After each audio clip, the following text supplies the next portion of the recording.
Never before have we had a clearer vision of our world. We can observe its very details. We can study every process.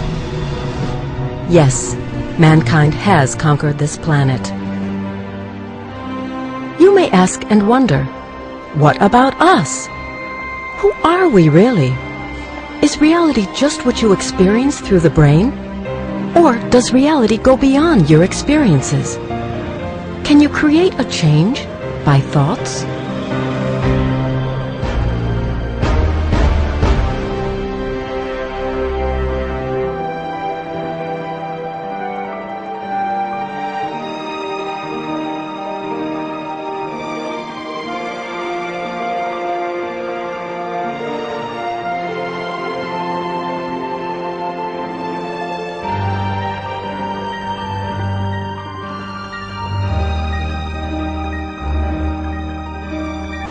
And I was trying to find clues for a broader type of thinking, because I could see we all get stuck in solutions of the kind more than the same. In technique and other things we made a lot of progress, but in our vision on life and death nothing happened the last 100 years. You could say in this field we still drive this antique T-Ford. We're all thrown down here into this weird world with these highly advanced, extremely sophisticated computer devices called brains, and we're not given any instruction on what to do. We don't know why we're here. We don't know who we are. We don't know where we come from. We've gone through this thing called school. We've gone through this thing called university. And where does that leave us? Still wondering what to do next. And we still don't know anything about consciousness. You want to have continual, people killing each other? Or do you want to go out into space? I mean, that's the choice. That's the choice. Do you want to live or do you want to die? Do you want to live as gods or do you want to die in this hell that we're creating for ourselves right here? Years before making this film, Ronald Jan Hein was gradually reaching towards a certain point of understanding when he met his now close friend, Harry Beckers. His voyage is an amazing one, packed with insights into life. And then, they reached another sort of turning point. They met a man who challenged the world for decades to awaken to a wider reality.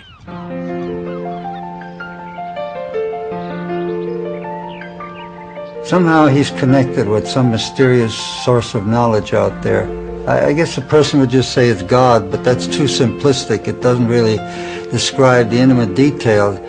So I feel that he was prepared all his life to go out into the world and do what appears to be a comic act, to stand up in front of people and repair their watches without tools, or make them bend metal. Uri Geller was born in Israel on December the 20th, 1946. His parents were Hungarian and Austrian. On his mother's side, he is related to Sigmund Freud. At the age of 4, Uri had a mysterious encounter with a sphere of light. Since that moment, it appears he has special powers. In 1969, he began to demonstrate his powers of telepathy and psychokinesis, called PK, to small audiences. Uri became famous because of his many public stage performances. In 1972, Uri left Israel for Europe, where he immediately attracted widespread attention. In Germany, witnessed by many reporters and photographers, he stopped a cable car in mid-air using his mind power. He did the same to an escalator in a major department store. And in London, he stopped Big Ben just by mind power. His real fame came through British television shows, in which he bent spoons and fixed watches. In England, thousands of people called the BBC to testify that their spoons spontaneously bent and their broken watches started to tick again. Uri's powers became world famous through magazines, newspapers, and countless TV shows. Finally, he became a kind of mythological figure with the status of a pop star.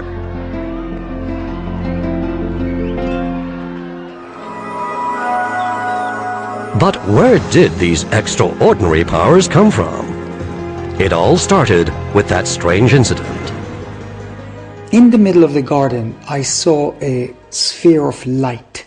The next thing I can remember is a laser beam-like shot, or a beam shot out of this sphere and hit me on my forehead. Now, I ran home and obviously told my mother, but she didn't believe me. She thought I was making it up or I dreamt it. Later that week, during a meal, a spoon curled up in his hand and broke. Uri Geller.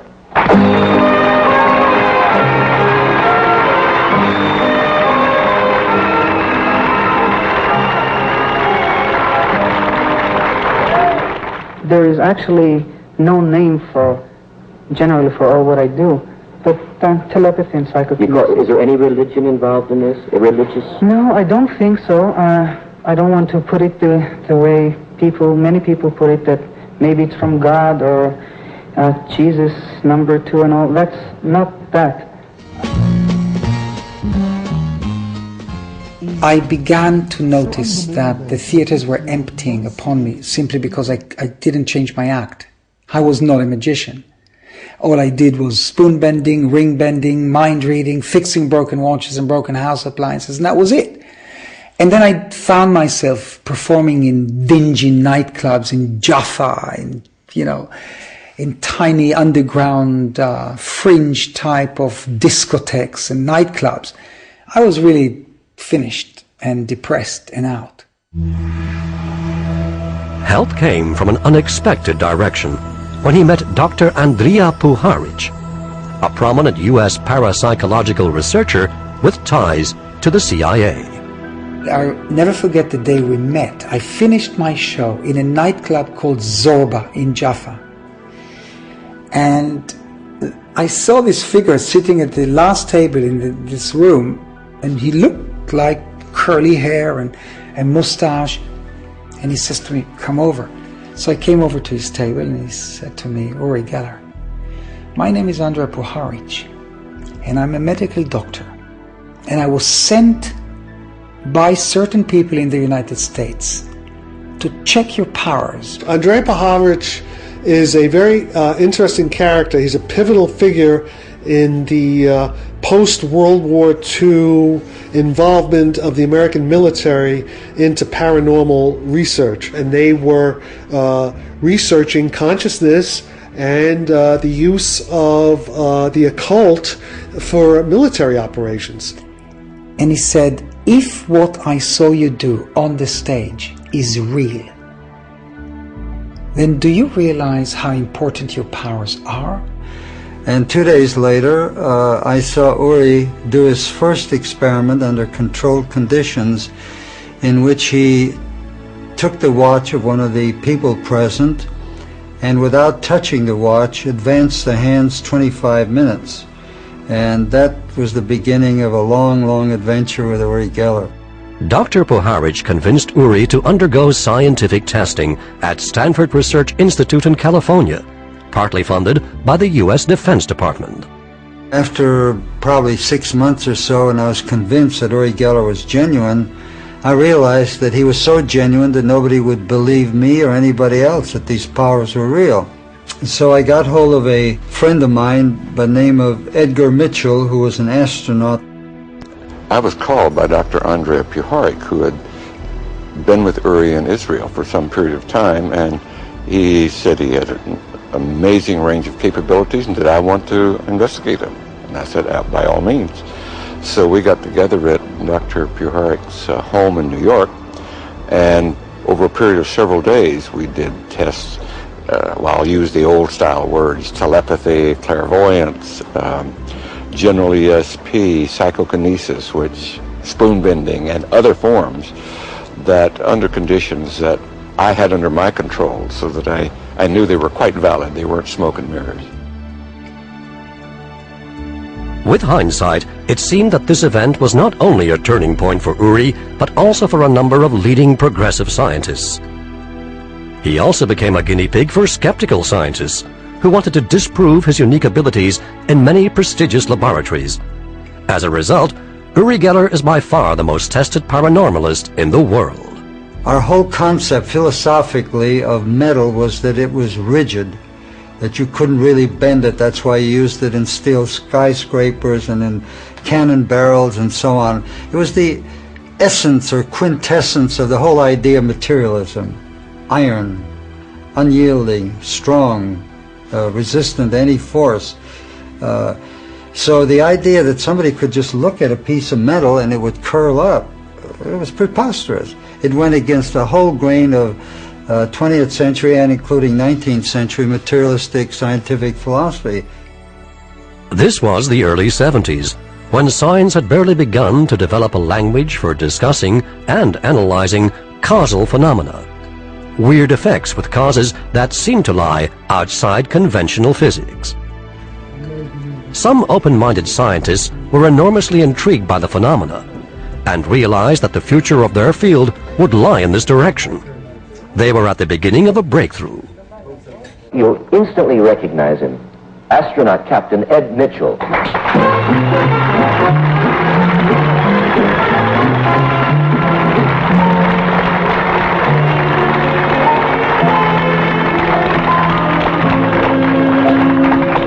You're a scientist.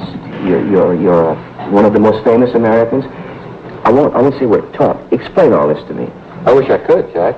Oh. All we can say at this point is that Uri does some things that we can't explain. This is true. And this is true of the Stanford Institute? Yes. A portion of it. I mean, nothing's unanimous in this field. What we're finding is that under extremely well-controlled conditions, and I don't consider this extremely well-controlled, but well-controlled. I understand. He's able to do things that we cannot explain. We can't put it in the context of modern scientific theory.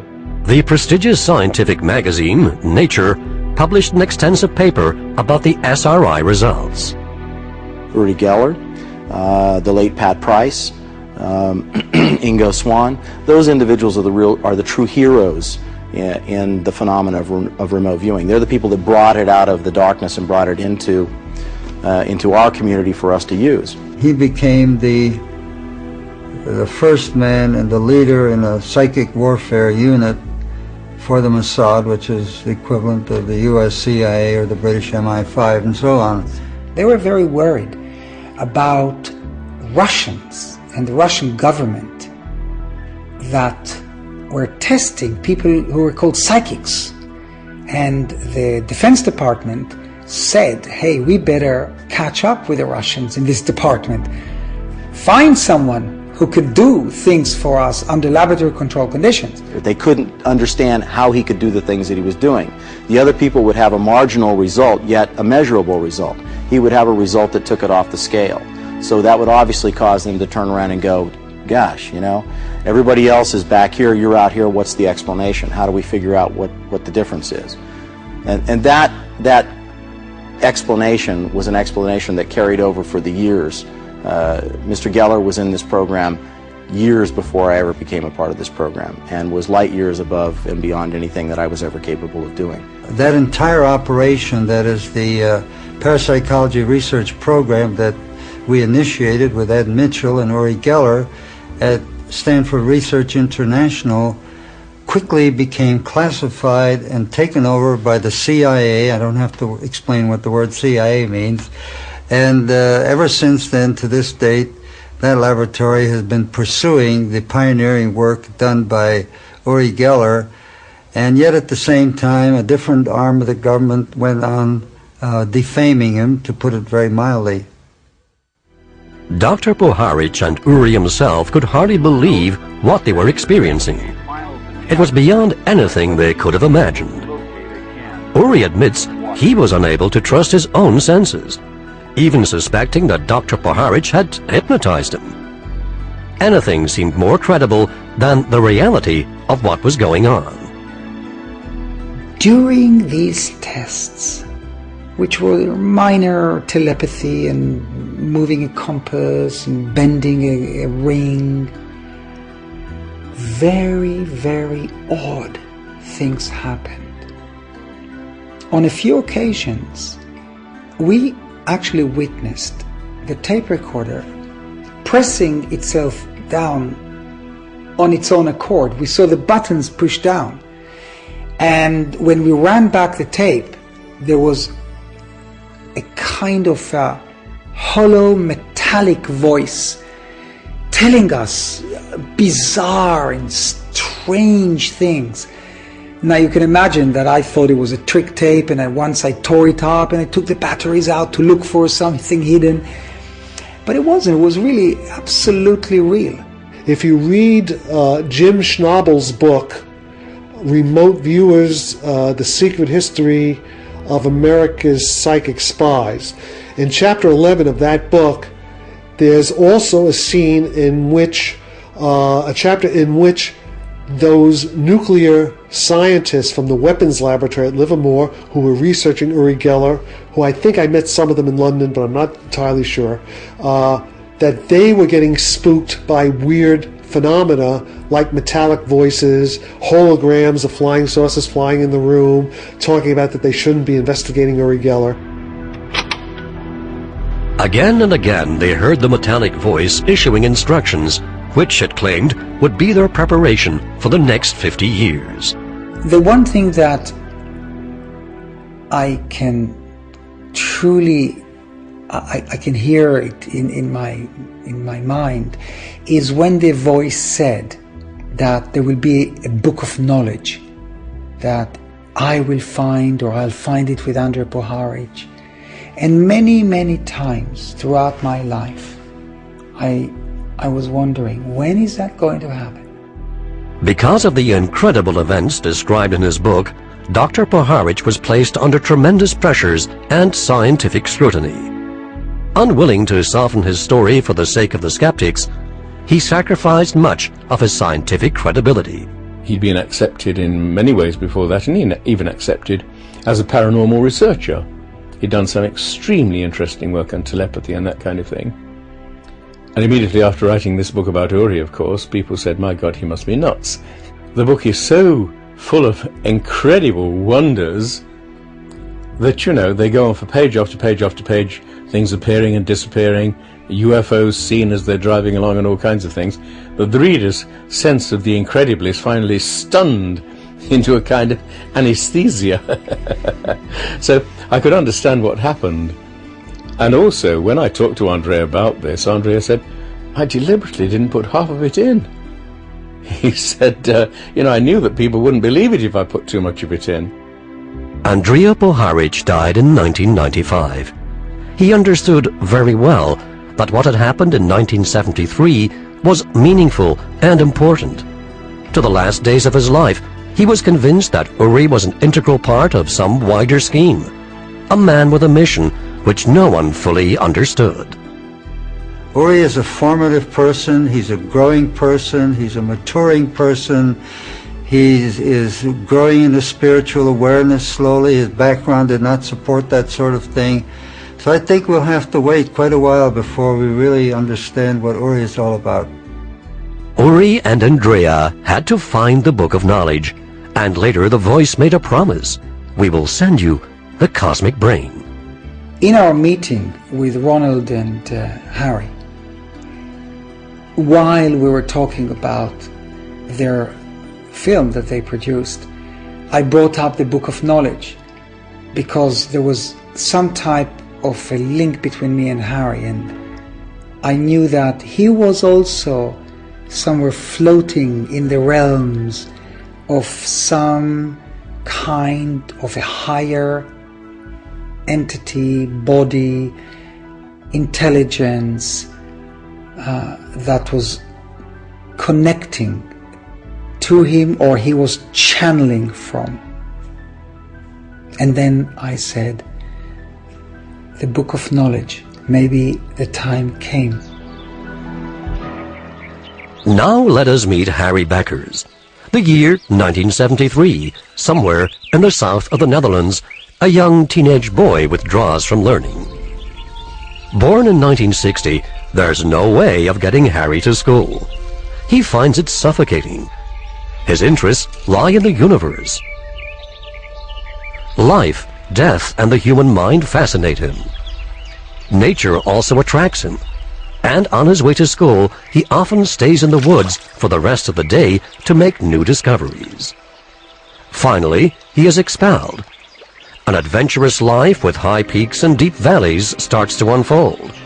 He marries, acquires great wealth, then loses everything. It seems as if nothing is meant to be a success. Harry withdraws more often into nature. In the autumn of 1995, he is somewhere in the wild when he suddenly observes a huge, radiant light. He begins to see such phenomena regularly and goes searching for an explanation. Could this be the same source of light that Uri saw 40 years earlier?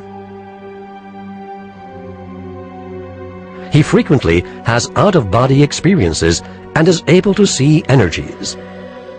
One night Harry awakens and notices the entire room is lit by something that seemingly shines from behind him. From then on, this light is never to be extinguished. Sometime later, also at night, Harry finds himself in the middle of a universe. Different electrical phenomena start to manifest themselves in this world that is ever present to him.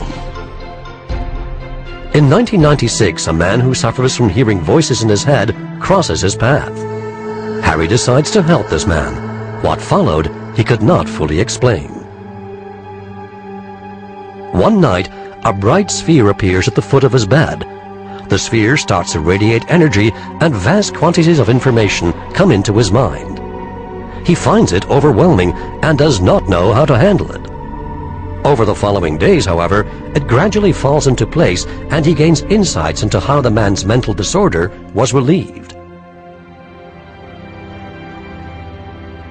A period starts in which, by means of the light sphere, Harry gains deep insights into the human psyche, which he is able to test out in practice on people with symptoms of serious psychiatric problems. In the following 8 years, Harry guides more than 200 people in this way.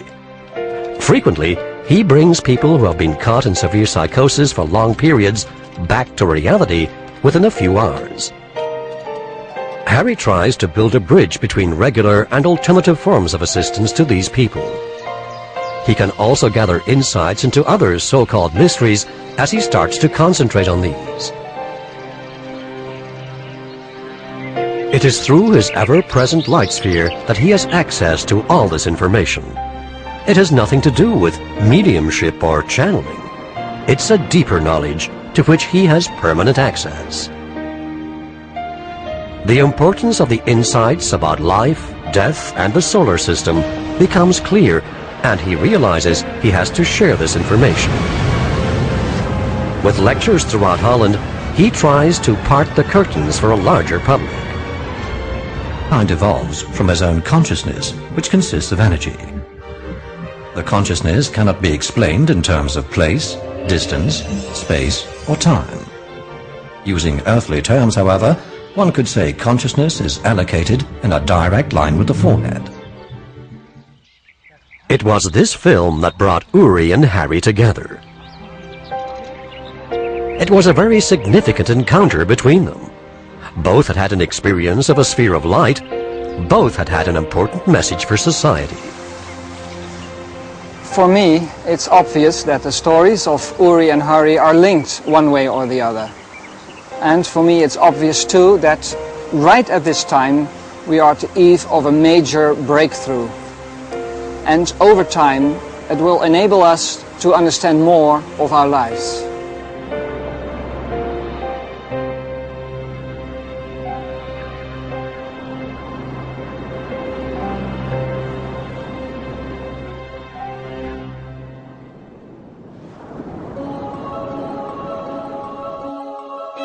One of the smallest museums in the world.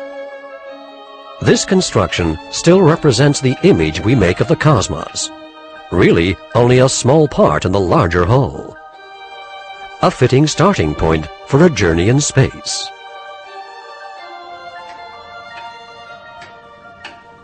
This is the heart of the oldest model of our solar system, a planetarium, all all made of wood, built by a wool comber more than 2 centuries ago, who wanted to show the world that our solar system is constantly moving and never stops. This is amazing. Poverty, famine, war, pollution, and disease. That must be the Earth then. All these problems we cause ourselves, yet we cannot get them solved. So we have to go beyond the boundaries of our thoughts. We should know more about mind and matter. When we make this step in thinking, it has enormous consequences. We really have to take a step without consenting to lose sight of the shore for a very long time.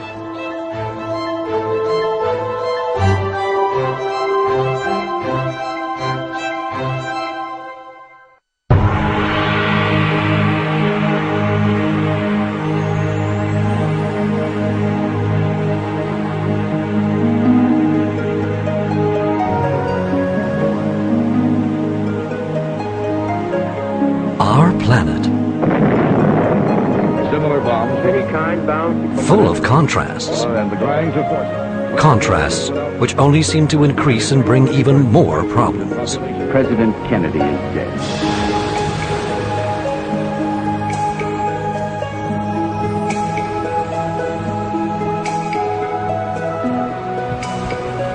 We can only solve these problems if we start to understand where we came from and finally realize our destination.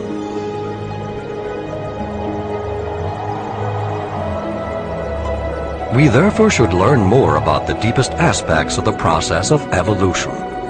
We should gather insights into the true nature of the universe.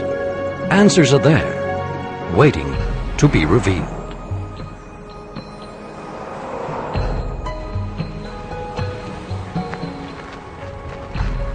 We'll soon be able to cope with the greatest challenge of mankind, to create and preserve a happier, healthier, and more understandable world.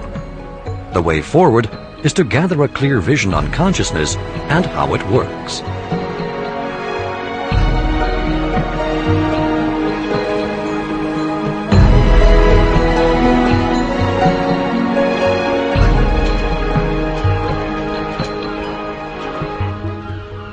Our first step to deeper insights is to recover an understanding of the existence of the soul and the continuation of life after death. In the past, concepts such as the soul and life after death were a deep-rooted conviction of every human being. These concepts were embedded in all kinds of religion. But a few centuries ago, scientists rebelled against these concepts, which did not fit their attempts to understand and master the material world. The new explanatory models brought a steam-driven industrial revolution. But meanwhile, this narrowed our view of the meaning of life. The idea arose that, if science can't explain it, it doesn't exist. Yet phenomena persisted which did not fit the new materialistic models. So, for the purpose of creating this notion picture, we asked broad-minded scientists for their views about these phenomena, which are not the subjects of mainstream scientific inquiry, as a challenging start for a remarkable journey, a kind of preface to a series of notion pictures.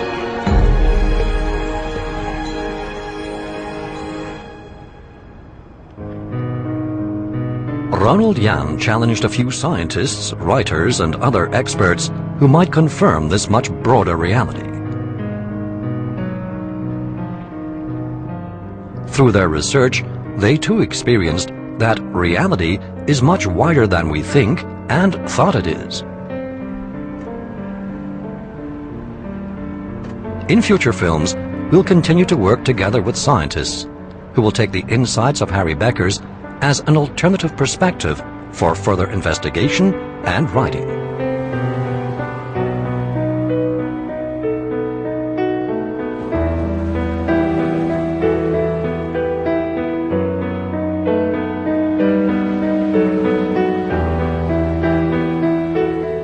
There's quite a gap in science between the physicists and other scientists, because the physicists with their quantum theory, they realize that things have changed and that matter isn't what we thought it was. It's rather a ghostly kind of field. Reality goes beyond matter. When we understand this, we realize that concepts of life and death need no longer be confined to the material world. Our consciousness goes beyond that material world. But what is consciousness? Where does it come from? How can it expand itself?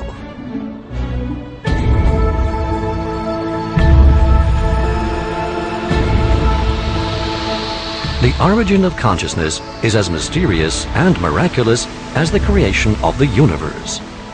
However, we know by now that the universe itself expands and gives birth to new stars and galactic systems.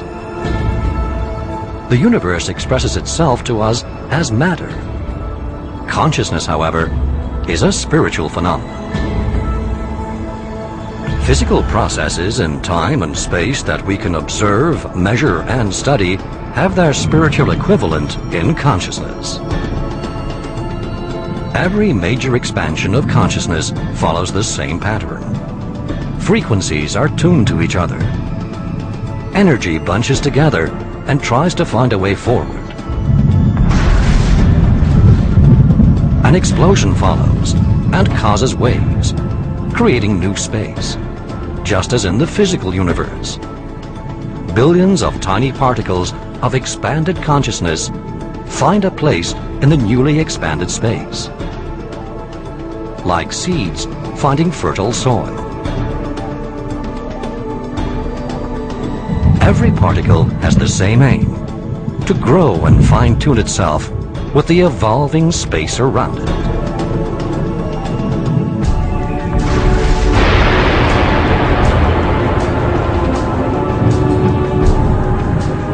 The origin of our solar system, and also of planet Earth, resembles the way consciousness creates and develops itself. There are giant magnetic storms. Gravity and the tuning process bunch energy and mass. Structures are formed. Round shapes are created. Lava forms the fertile soil for the first vegetation and other life forms. Via tuning and synchronization, evolution takes place, from minerals to organisms, from animals to human beings. The first form of life we consider to be really conscious of itself and its environment.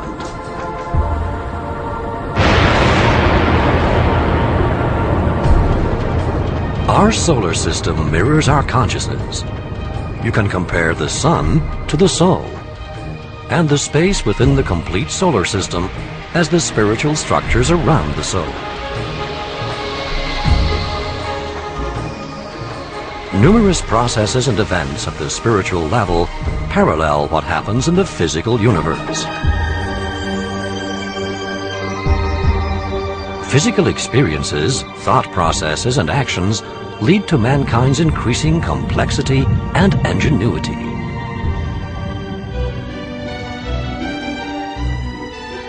With information and experiences from previous lives. This information is our source code, expressed physically through DNA, and the way the brain becomes wired, causing us to react to situations in ways that are often beyond our conscious awareness. In this way, we learn and develop ourselves. In this way, we also create evolution.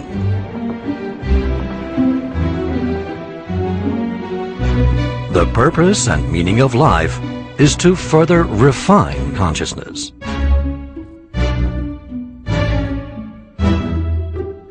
Every physical manifestation has a spiritual origin. For mankind, this is our consciousness. Its core, our soul, is a particle of our Creator, the larger consciousness and source from which we came into existence. Our consciousness is a spiritual image of the solar system, and our soul is like the sun to that solar system. our consciousness is immortal and infinite. Interaction between thoughts and consciousness creates structure in both our consciousness and our physical life. What is my vision of consciousness? First of all, it can't be seen. Broader, contextually, I think that consciousness is far more expansive than what we give it credit to. I don't think that the brain and the mind are necessarily synonymous. So the mind is not material. It's the operating system for the brain, which is material. And therefore, we have to talk about the different dimensionalities of existence. The brain. It seems our brain doesn't decide how we act in life. That is the role of our consciousness. If we consider the brain, then we might get somewhere in terms of understanding what consciousness is. And we can turn to neurophysiologists who study the brain, which is a hard science. They are really cutting up brains and studying them also through scanners and studying the blood flow in the different regions and all the kind of things that they do to find out what's going on here, what's going on there. Oh, there's a bit. And they study all this and piece it together, and they come up with some answers. What you experience by your senses or by your body comes into your consciousness as well. So the brain is a receiver, receptor, and sender for your consciousness. And with this concept, all aspects of the death experience could be explained.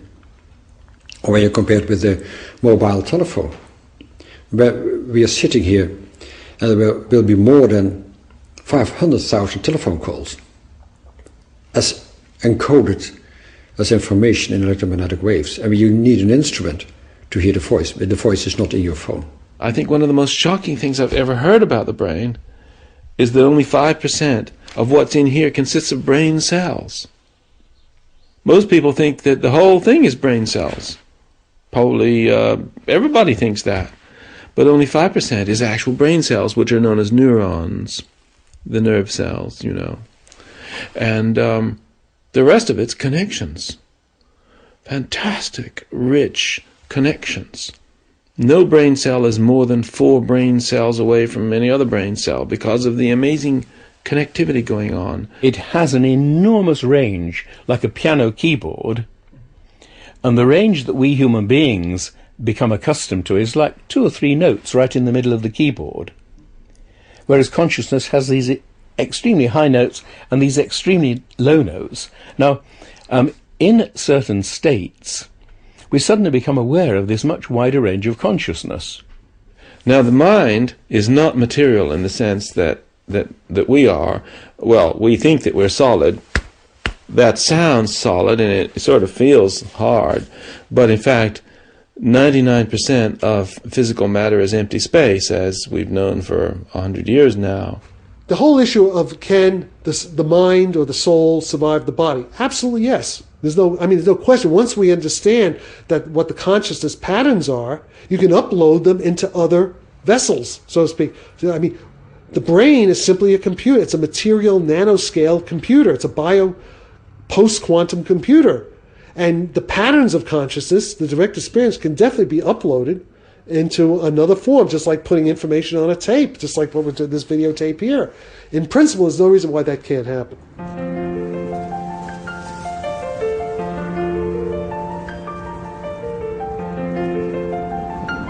Most of us are afraid of dying.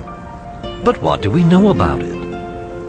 So many stories, previously seen as spooky and mysterious, become logical and commonplace if we understand and know that our consciousness extends beyond our bodies and brains.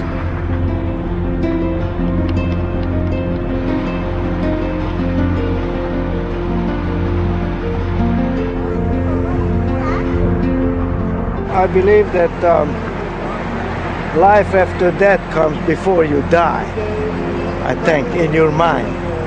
And whatever your mind, the last thoughts or pictures in your mind, that's going to be your life after death, I think. I think we just die and we die. I think we just have one chance. I'm waiting to be together with my husband. I was married 66 years, and there has to be something that we can get back together. I lost a sister when I was 18, I guess I was. And pretty much the only thing that got me through dealing with that was thinking that I would see her again someday.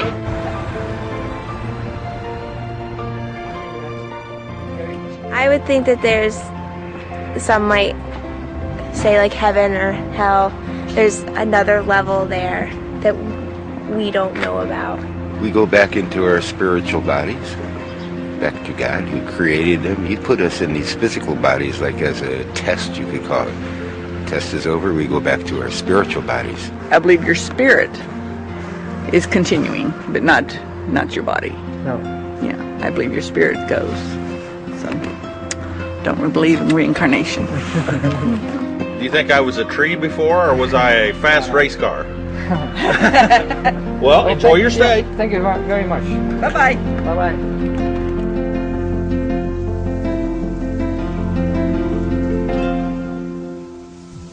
To consciousness, death is a happy event. It's just the end of another phase in the grand development process. To mankind, dying is a personal experience, often a lonely process, which can take place in many different ways. Each death knows its own story. Almost any way of dying has already happened within the consciousness at an earlier stage. Our thoughts create our own reality. On Earth, but even more so after death, this becomes a clear and intense reality. Due to this process, mankind is responsible for everything that takes place. According to how we see and interpret our life on Earth, our dying process and the aftermath of death, that becomes our reality. Within a natural course, humanity experiences a passage from life to death in an almost similar way. Depending on the circumstances, this is a slow or abrupt disengaging process of the energy body.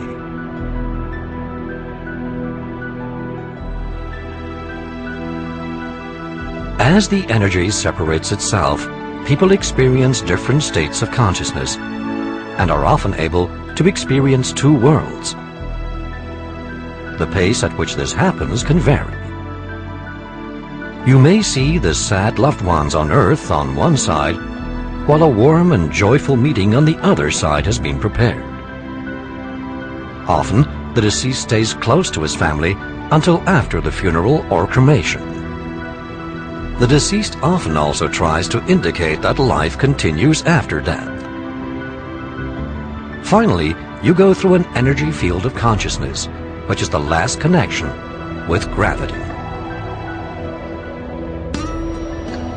Most people experience this area as a tunnel, in which the complete earthly life from birth onwards is registered like a home video. Every event, every thought can be re-experienced, thereby creating insight into the life lived. At the end of the tunnel, the light of the soul shines, which reminds us for a moment of our origin and eternity. After this experience, we continue to the energetic state of consciousness in which the surroundings are once again created by our own thoughts.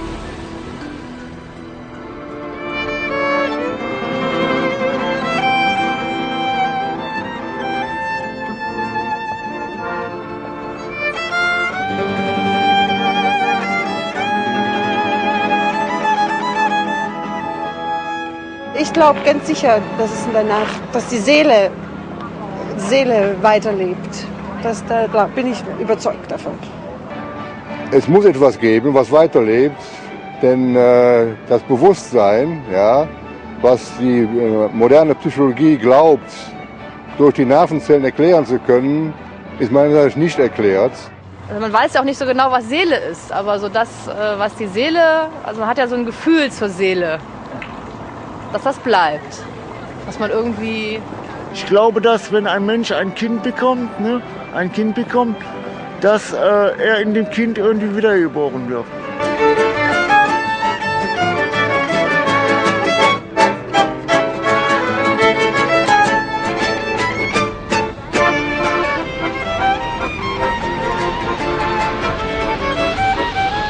The domain we call the afterlife is an environment created by man himself.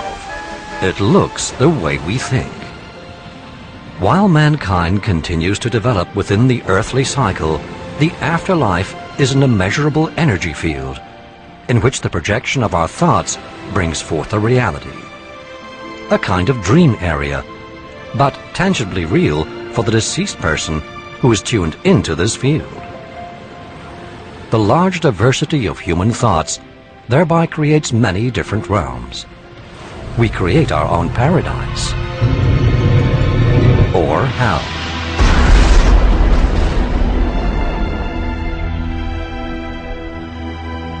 These realms are located within the 7 major states of human consciousness we pass through during our reincarnation cycle. Its colors also represent the 7 major states of human consciousness in that cycle. Like a rainbow, red to purple, from the outside to the inside. After gaining insight into all 7 colors, an attunement with the white light of the soul is created, illuminating our consciousness from that moment on. Most individuals are situated somewhere between these 7 states of consciousness. They create their own environment.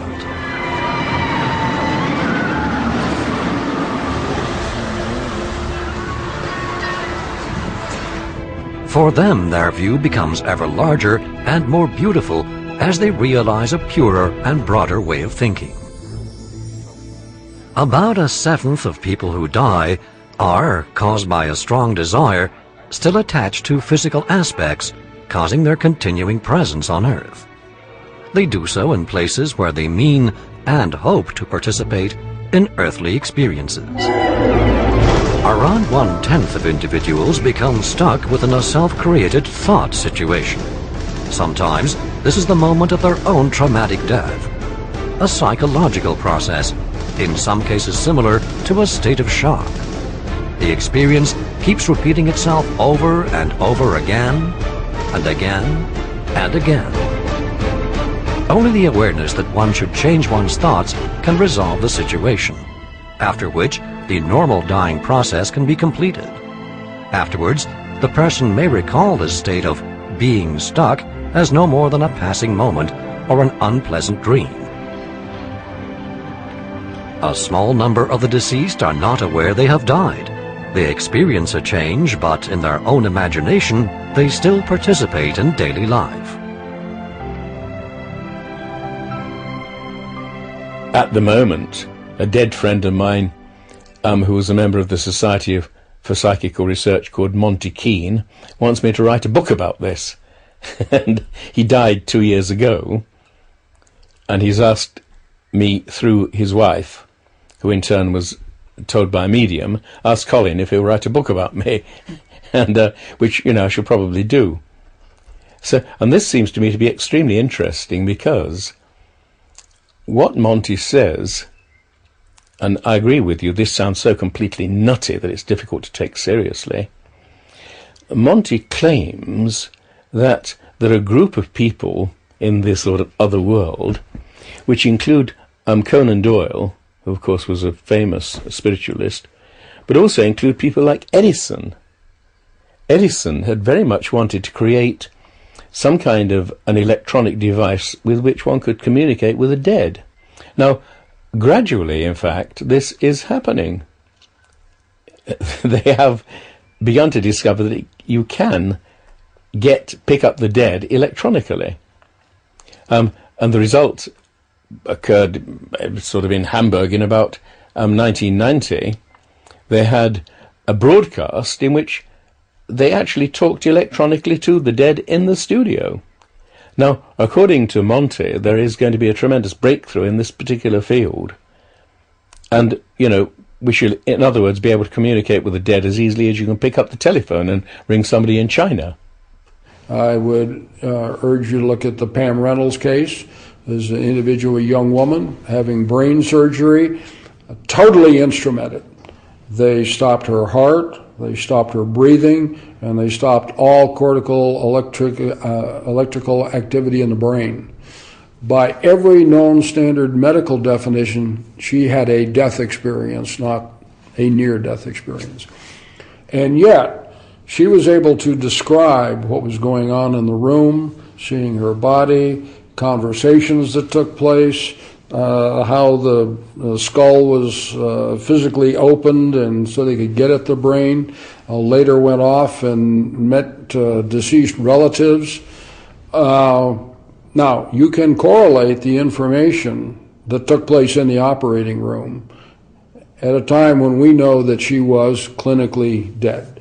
Certainly is indicative of a consciousness that's much broader than the way we think of it. The question is, what kind of explanation could we find to understand why an NDE happens and about the content, so the cause and content of an NDE?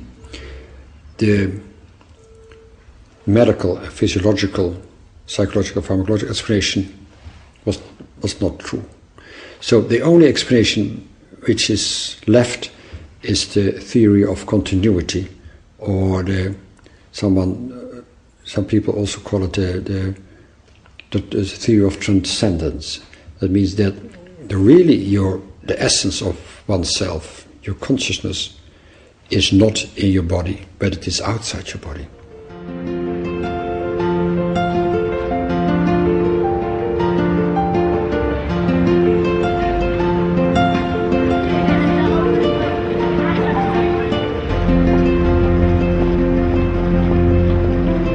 I think the meaning of life is learning. Like when you're here, you learn by your mistakes and you try to make things better. But I think when you've been and you die, I think when you come back better. I do. But I try my best and show him the right way of life. When you die, it's like you turn over a new leaf and start again. So I suppose then, yeah, there would be a life after that. I don't think that the human mind can die wholly, because it's something so separate from the physical world. It seems to survive so many things, and yet, you know, we find so many things beautiful and so many things that people have left behind that they've created as a beauty. It seems to transcend things that are physical. Once you die, I think there is something after. I don't think death is the end. I do believe that there's something after that. And what is happening then, when you die, for instance? You stay dead. Yeah? And what do you do then? Lay on the floor.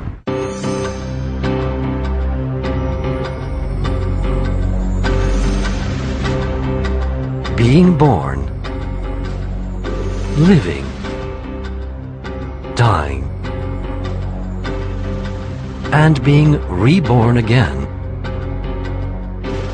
operates like some kind of missionary or messenger of consciousness, a cycle which keeps repeating until one has created sufficient balance within oneself. Now, I believe in reincarnation, and in fact, I can remember being dead last time. And in fact, when you're dead, you feel a lot better than when you're what we call alive, because you're freed from all your physical infirmities for a start. That is, if you've been blind, you've got your sight back. If you've been deaf, you've got your hearing back, and whatever. You're not impeded by all these physical infirmities that make life so difficult in the physical world. Physical experiences, thoughts, are converted into energetic vibrations and colors, whose structure and frequency become attuned to the soul. Each new life on earth is a continuation of the previous life. The many lives we have already lived contribute to the person we are today. Our consciousness continually emits signals to the mind, so that our thoughts attune themselves to previous experiences, enabling us to react to situations we have to learn and deal with. Often, we experience this as a duality within ourselves, with different impulses coming from the different directions. The more we go in a particular direction, the more our knowledge and command over that aspect of existence grows. Geniuses like Mozart and Einstein already went deep into their passion many lives before reaching their masterly expression. During the long cycle of reincarnation, we all landed everywhere on Earth. And we have been all kinds of religion. Everything is connected, directly, instantaneously. That means that we are all connected, we are one. And this is non-local, independent of where you are, and it is an interconnectedness. Everything is connected to each other. So when you do or think something, everything else changes, the whole universe changes as well. So we are entangled as human species, also with animals, with plant, with nature. So there is intelligence behind this entire world. There is a kind of design behind the whole thing. But we're a part of that. We're like units of this grand design. Life does appear to have a purpose. That, you know, there is what scientists call teleology, and they dismiss it completely. Reincarnation, absolutely, sure. Sure, because, I mean, we have experiences coded in the DNA code itself, perhaps, and yes, you can relive those experiences through the DNA, the transfer of information in DNA. I think that's definitely a possibility. I mean, there's nobody in the field of molecular genetics who understands enough about consciousness and the physics of it more than I do who can possibly debunk that. So there's I mean, I can't prove it, but the proof is in the pudding. The proof is in the experiences. I mean, there's all kinds of data by really good scientists who have with these children in India, and they remember these things. I mean, there's no question that there's reincarnation. I mean, it's a fact that's there.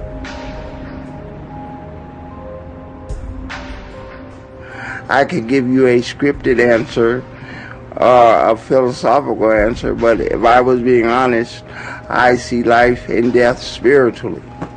I have to. I had cancer once before, so I have to be real about life and death, and I have to know it's God who controls all of this. And it's heaven and hell, where you go when you're done. Okay. I lost a daughter, and I believe that she's still here. But when, how do I explain this? When she passed,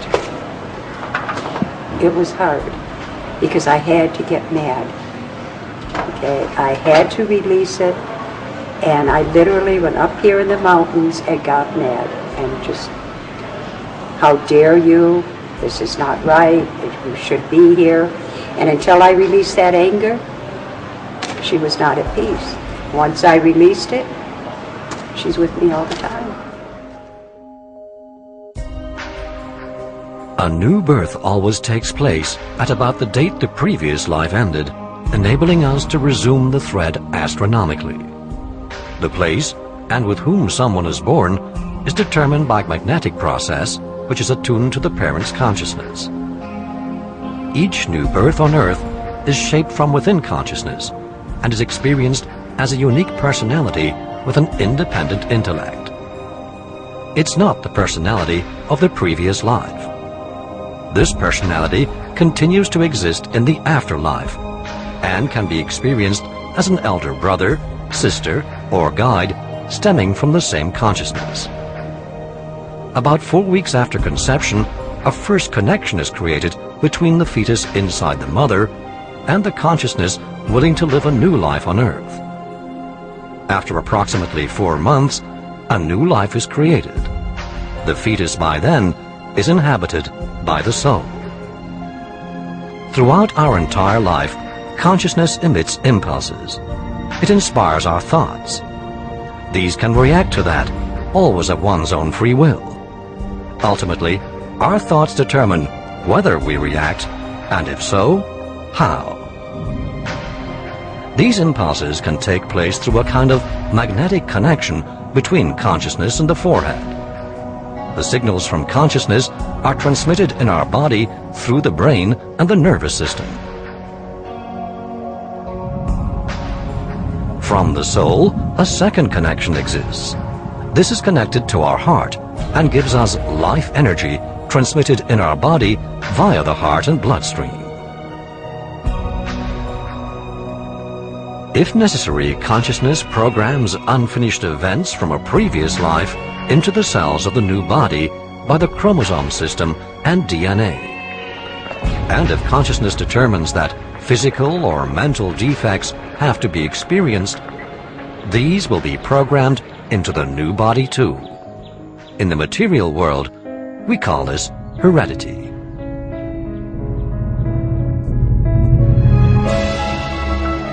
Both the physical and spiritual universes are electromagnetic, and therefore everything is attuned. Action and reaction, cause and effect are ingenious processes originating from thought. Our actions are driven by thoughts, and every thought is energy of a certain frequency, color, and sound. Every thought is a manifestation within our consciousness. Because of the magnetic principle, a continuous attuning takes place to equalize energy. This constant attuning also determines how and with whom you come into contact, to whom you feel attracted. Mind is the fundamental nature of this world. Mind is primary and the material world is secondary. Mind is actually shaping matter at every moment. This is a terrifically different way of looking at the world. In my view, a very important shift that science is capable of making, I think. It's being nudged to do that by these pioneers. And when all of us understand this better, that mind is primary and matter is secondary, I think it'll be really valuable for all of us, because looking back on my own life, I feel I've seen so much more happiness, and life makes so much more sense when I've made that shift to understanding that my mind and my consciousness, my thoughts, are the primary factor in my own life.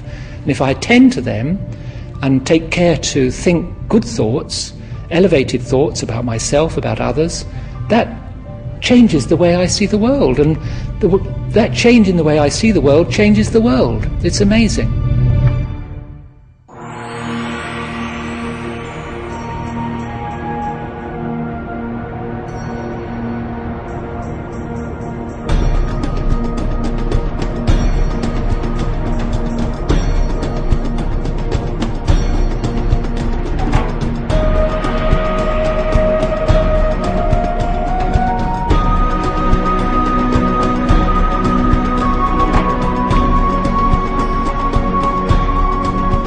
Many times I wonder, can fresh insights about consciousness help us to create a better life and a better world?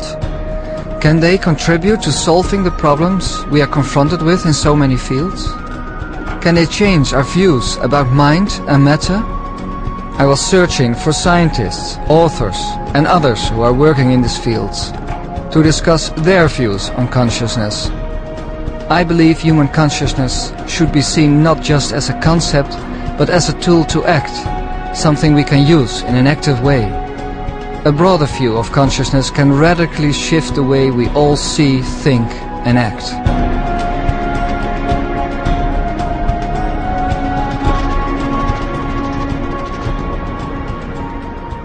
Paradigms are not true or false. They are just ways of organizing knowledge. They're, if you will, kind of basic models of thought. In that way, the paradigm has its own dynamic and its own life. And part of this life is to realize itself and kind of make itself exclusive.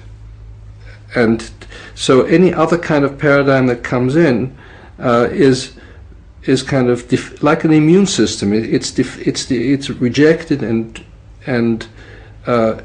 in many different ways. It can be wiped under the rug. It can be, people can be burned at the stake for say. I mean, there's many different ways of that it defends itself in.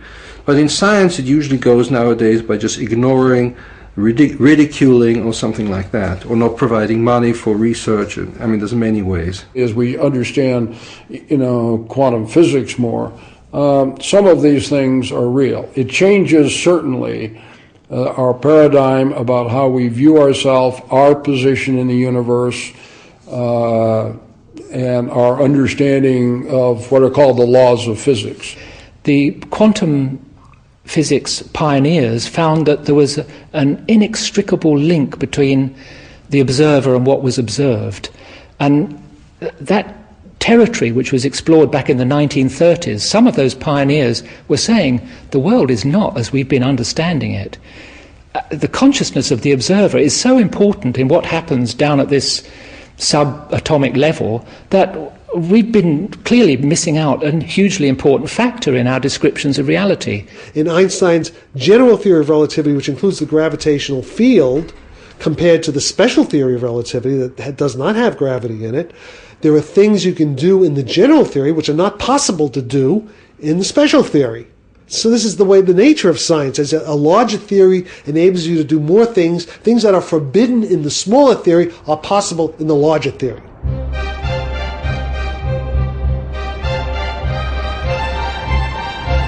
Thomas Kuhn stressed that science does not progress via a linear accumulation of new knowledge, but instead undergoes periodic revolutions, the so-called paradigm shifts. Like a sudden explosion of knowledge, these can abruptly transform our world. When that happens, at some point somebody will come up, some new paradigm will just come out of nothing. I mean, it'll just come out as an act of creation in somebody's mind. And many paradigms come up that way and they're tested, but you know, something new will come out that's finally really turns out to be very powerful, and more people group around that, and that becomes like the core of a new wave. That's the scientific revolution. Well, I think modern science, as we know it in the Western world, is materialistic and reductionistic based science. That means we try to go into more and more details, but we don't see the whole anymore. By and large, science does not reward big questions. They will say they do, but the reality is that we reward people who make small advances in existing field. People who make big advances are, of course, ridiculed initially until the evidence becomes absolutely overwhelming that, oh, they were right in the first place. And then we say, well, of course we knew that. It seems disbelief itself can spread and become irrational. I guess emotions get attached to things. And you could see that the journals are one centre of power, at least the editors of journals, because they ultimately they decide, usually consulting referees, if a work is acceptable or not. But if a referee is sufficiently strongly prejudiced, he can simply block a paper without even considering it just a subject. This is very bad for science, because it may be that science has made some mistake, and that has happened in the past. The famous proposal of continental drift, and this was proposed getting on for a century ago, and people said this is nonsense, and despite the very strong evidence that continents were joined together, people said this is a stupid idea, and they ignored the evidence. So this is what can happen. Because the matter-oriented paradigm had become so dominant, it was as if most of their colleagues in science couldn't really hear that. And we've had to wait 70 or 80 years before the real implications of quantum theory are starting to be faced up to. When we think about any situation, issue, most people think of what are the boundaries, what's the absolute most that can be done that they know of from their own experience. If you remember, a few hundred years ago, the world was flat, and that was our experience of the world, and it took quite a while before people said, no, Christopher Columbus came along and said the world is round. And whole bodies of evidence, for example, going back to the debate over the role of complementary medicine. Some scientists, some doctors still today rejecting the whole thing as nonsense. Luckily a small band of them now, a small band of, and diminishing band of diehards, we would say. But that inability to see things that are staring you in the face is part of the human condition today, and it's one of the reasons that I think that we need this shift away from thinking of ourselves just as lumps of matter who happen to have become quite clever.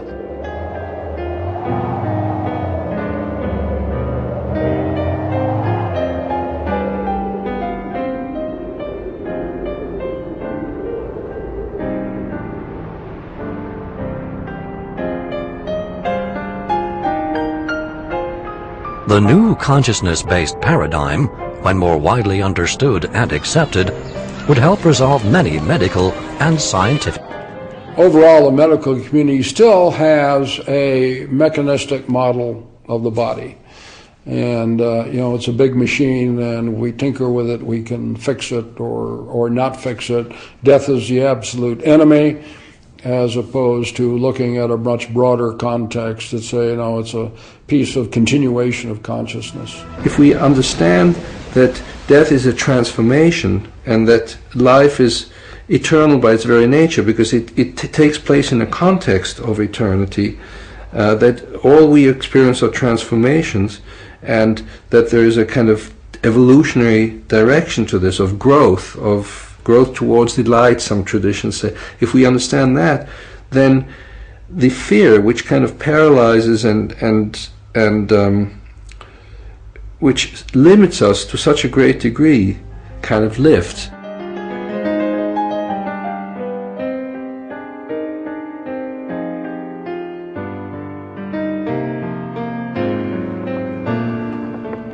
I wrote a series of articles about organ donation for the Sunday Times. At the time, it was understood people were being encouraged to donate their organs. They were told that they would be dead when those organs were taken from them. But some doctors drew our attention to the fact that these donors were not dead. The concept of brain death was brought in, and then the equating of brain death with being dead. So that then allowed the surgeons to start operating on you while you were actually still alive. They did some stress tests, physiological measures, as the scalpel went in to start the dissection process. And lo and behold, they found that in many of these patients, the signals were of huge alarm. Blood pressure would shoot up, heart rate would speed up, all the signs of deep distress. Neville Hodgkinson adds that in the wake of these reports, doctors decided to anesthetize donors to prevent the possibility of distress.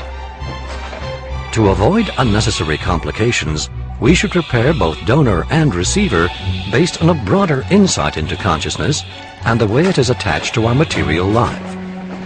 The personal level of consciousness of both donor and receiver can influence whether an organ transplant is successful. If a donor is very attached to physical aspects, he might have trouble releasing these after the donation. Such a situation can pose a serious impediment for the donor in the usual process of dying and their journey to the afterlife. But it will also affect the receiver of the organ. Some donor recipients, some organ recipients, have experienced a change of character after receiving their donor heart or lung or liver.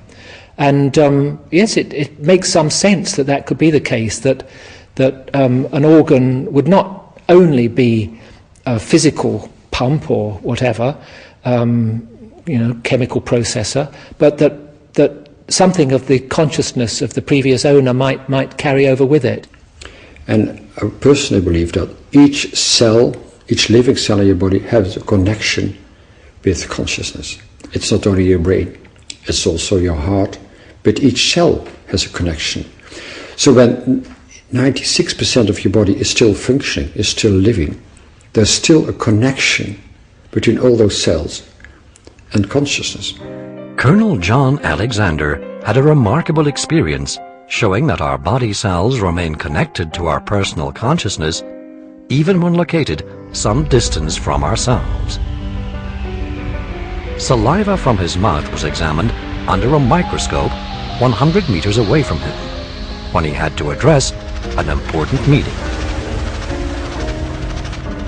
And I stood up and I started describing the experiment, and the lab assistant comes running in and says, "What happened about a minute and a half ago?" He said, "Why?" He says, "Well, the needle just went crazy over there." And so what you saw was for hours, this little needle was just going blah, blah, blah, blah, blah. And then it got to this point, and it is hitting the stopper. It's just a huge electrical signal. Now, telling the National Research Council that the universe is not built the way they think it is an emotionally stimulating situation for me. And so it was my cells that it was monitoring. They saw this. Interestingly, when you get to the report, there's not a word. It's like the incident didn't even happen. So I say the white crow flew right in front of them, and they chose to ignore it.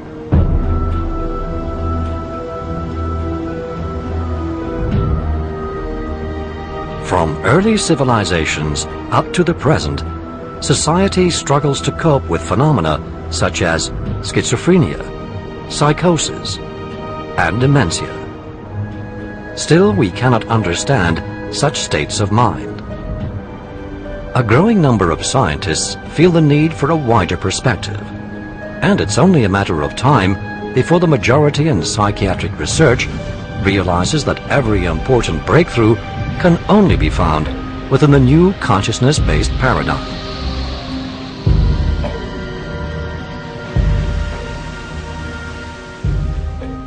Psychiatry of all specialities should be dealing with the psyche, but there was really a move in psychiatry in keeping with the rest of medicine just to become very physically oriented, you know, to regard every illness as caused by some deficiency and to provide a pill to try and make that good.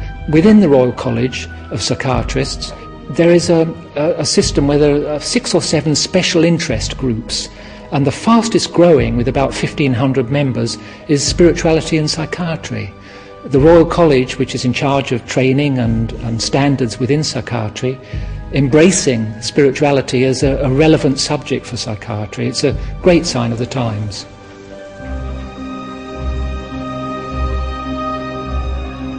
Harry Becker's worked for 8 years with severely ill psychiatric patients, specializing in psychosis and schizophrenia. Based on his insights into the way our consciousness is formed and behaves, Beckers believes the symptoms of schizophrenia and psychoses originate in extreme and uncontrolled thought processes. As in a dialogue, the deeper consciousness continually intrudes thought impulses into the conscious thoughts of the patient until they become obsessive and uncontrolled.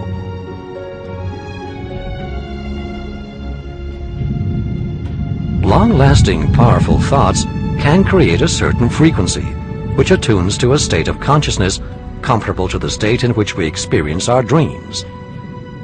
Here, our thoughts create an instant personal reality, which can best be described as a dream or nightmare that never seems to end, experienced in a waking state.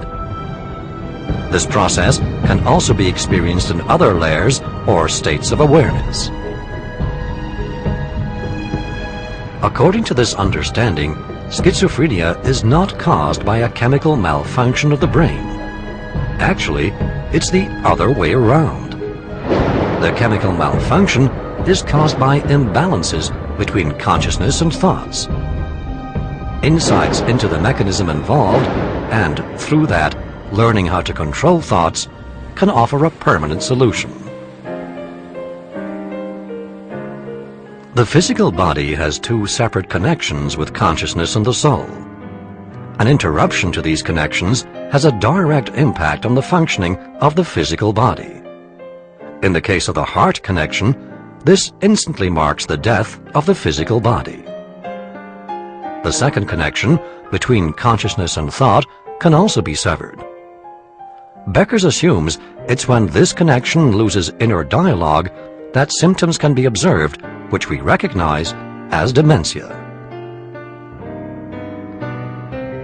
As a result, the frame of reference of thought limits itself more and more to signals only from the present life. At the time when there's no longer a tuning between consciousness and thoughts, thoughts are no longer registered in this energy field. The result is that every thought is forgotten at the moment of thinking. During life, every thought, every experience was imprinted in this energy field, which we also experience after death as the tunnel, the ultimate connection between the physical and spiritual realm. As long as the soul provides the physical body with life force, the mind may float timeless in this energy field. In a further state of this process of decay, experiencing just the memories stored in this field. After the physical death, the entire process of decay and the timeless experience is often perceived as a moment or a vague memory. The argument that matter is the only reality and that mind is just some kind of cream on the cake resulting from neuronal activity, because scientists are holding on to that so tightly, it's actually stopping them from acknowledging and building into their awareness a whole realm of evidence that's accruing, that's indicating that that narrow view is limited in its usefulness. There are interesting hints from conventional science of paranormal things. Some kind of contact at a distance is a characteristic of quantum theory, but we don't really understand how to put it all together yet, so that's a challenge for the future, I think. A publisher approached me and said, would I write a book about the occult? Well, I didn't particularly want to write a book about the bloody occult. I thought, what a bore. Because I was a scientist. I'd been trained as a scientist, and I'd intended to become a scientist in my teens, until I suddenly decided that I'd rather be a writer. And so I thought, oh, well, no harm in writing a book full of nonsense. It'll make some money. And so I just started to write this book called The Occult. Then an odd thing happened. The more I studied the examples of the so-called occult and paranormal, the more I realized they were true. In the early 1980s, I was fortunate enough to actually have an assignment in the intelligence community that allowed me to look at a wide range of anomalous phenomena. Remote viewing was one piece. I actually worked more with psychokinesis and some other interesting remote sensing technologies or other than remote viewing. So we were looking at the spectrum. PK was particularly interesting to us because people would say, what are you going to do, bend tank barrels? And you say, no, I'm going to move electrons. Computers are the risk, not bending huge things. That's just a demonstration of the capability. The CIA also recognized this many years ago and defined remote viewing as follows. What we do here is train selected individuals to transcend time and space, to view persons, places, or things remote in time and space, and to gather and report intelligence information on the same. The insights into consciousness have a direct consequence and imply that life is not restricted to planet Earth. Of course, there are weird stories circulating about this, which is logical when you're dealing with a mystery. But surprisingly enough, just this mystery has the most evidence.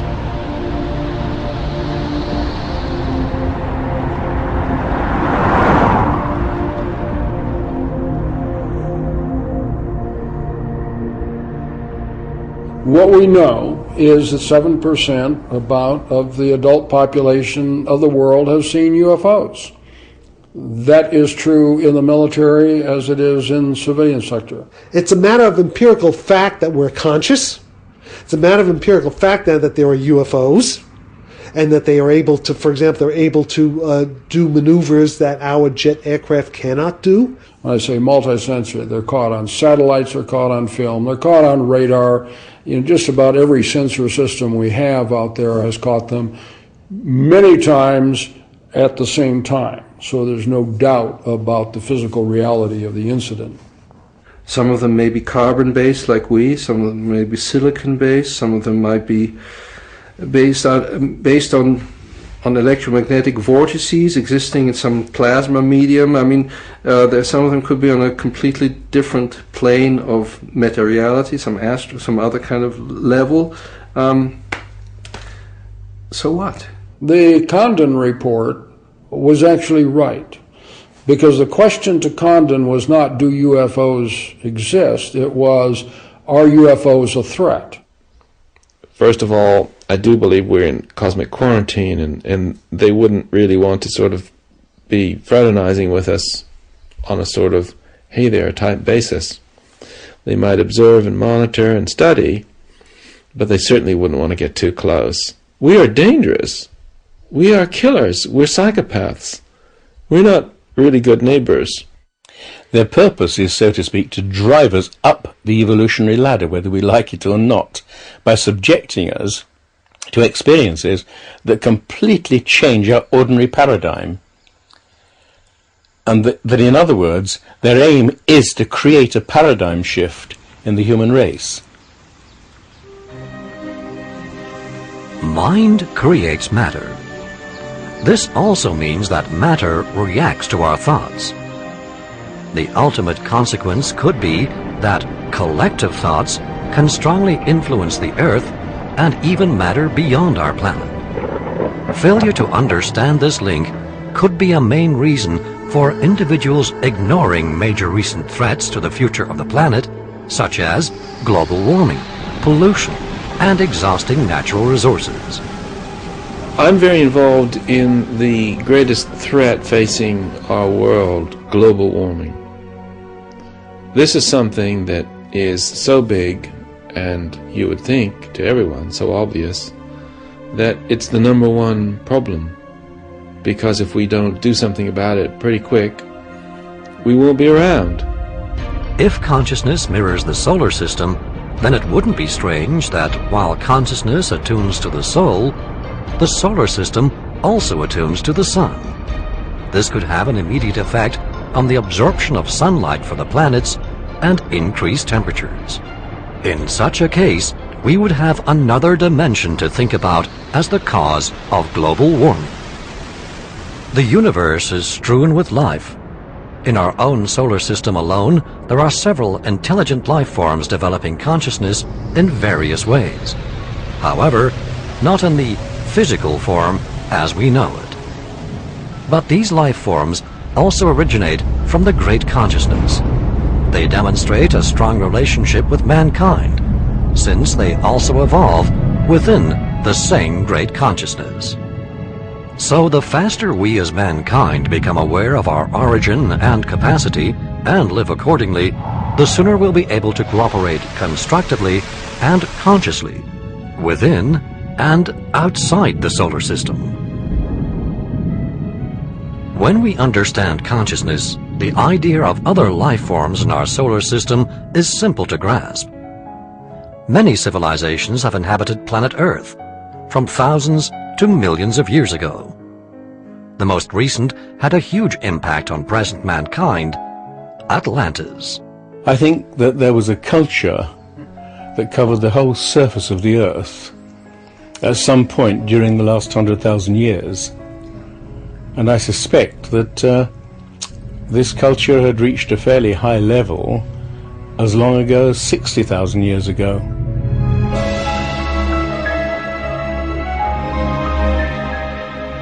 The story goes that the further evolved beings were engaged in a fierce battle amongst themselves, a battle between positive and negative energy.